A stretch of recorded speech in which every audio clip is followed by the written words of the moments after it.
In ancient Kemet, pharaonic Egypt, single adults who never formed a family and the uneducated lower classes occupied recognized but secondary positions within a strongly hierarchical, family-centered society ordered by Ma'at. They were not systematically cast out, permanently enslaved as a class, or denied paths to improved status, though opportunities and quality of life varied sharply by class, gender, period, and individual circumstances.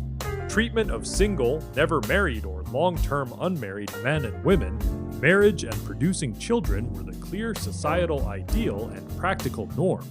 Wisdom texts repeatedly urged men to take a wife while young so she could bear sons, and the household, establishing a house, was the basic social and economic unit.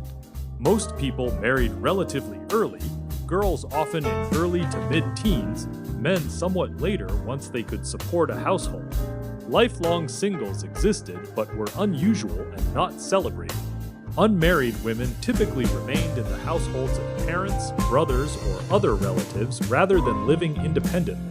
Economic options outside the family were limited for most free women. Some unmarried or divorced women appear in villages such as Deir el-Medina and could work as musicians, servants, or in other supporting roles. There was little formal stigma attached to divorce or widowhood, and remarriage was common, but older unmarried or divorced women, especially past childbearing years, faced greater economic vulnerability. Single men faced less economic restriction, but social pressure increased with age, noticeable by the mid-30s in some later evidence. They could live within extended family households, work their trades, or serve in the military or administration. Overall, singles were integrated into family and community structures rather than isolated or punished simply for remaining unmarried.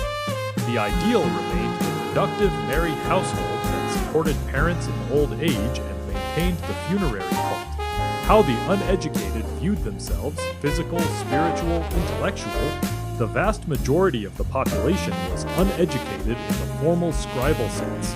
Farmers, laborers, craftsmen, and servants who learned practical skills through family apprenticeship rather than schools. Literacy was largely in deep male preserved. Physically, manual labor was normal and expected. Bodies were shaped by agricultural work, construction, or craft. Physical endurance was valued as contribution to the ordered world. Idealized elite art showed youthful, idealized forms, but ordinary people accepted the realities of hard work, injury, and shorter average lifespans. Spiritually, ordinary people participated in popular religion, local gods, household cults, festivals, amulets, and hopes for an afterlife. Proper burial, even simple, and living according to basic ma'at, truth, order, not disrupting harmony, were central. They saw themselves as part of the cosmic order maintained by the pharaoh and the gods, not as spiritually inferior by nature. Intellectually, practical knowledge, experience, and moral conduct counted more than abstract learning. The uneducated did not generally leave written self-reflections, but the broader culture did not portray them as inherently deficient. Rather, scribal texts sometimes contrasted the easy life of the literate with the hardships of manual trades to encourage students. Self-worth was tied to fulfilling one's role within hierarchy and family, rather than individual intellectual achievement. Abuse, enslavement, or chances for redemption. Ancient Egyptian society was hierarchical and could be harsh, with corporal punishment, corvée, forced state labor, and various forms of dependent status. However, it was not a system of mass hereditary chattel slavery for native Egyptians comparable to later models. Foreign war captives were frequently enslaved and assigned to temples, estates, or private owners. Native Egyptians more commonly experienced temporary or conditional dependency. Debt bondage, especially clearer in later periods, service as hem or bak, servant worker, or rotating corvée labor. Pyramid and major construction work largely involved organized, provisioned seasonal workers rather than pure slaves. Dependent people often retained legal personhood to varying degrees. They could sometimes own property, marry free individuals, receive compensation or protection, and appear in legal contexts. Paths to better status or redemption existed: manumission and adoption into free status (NMHJ), marriage to a free person, skill acquisition or loyal service leading to improved position. In some cases, masters taught literacy or integrated servants into the household more fully.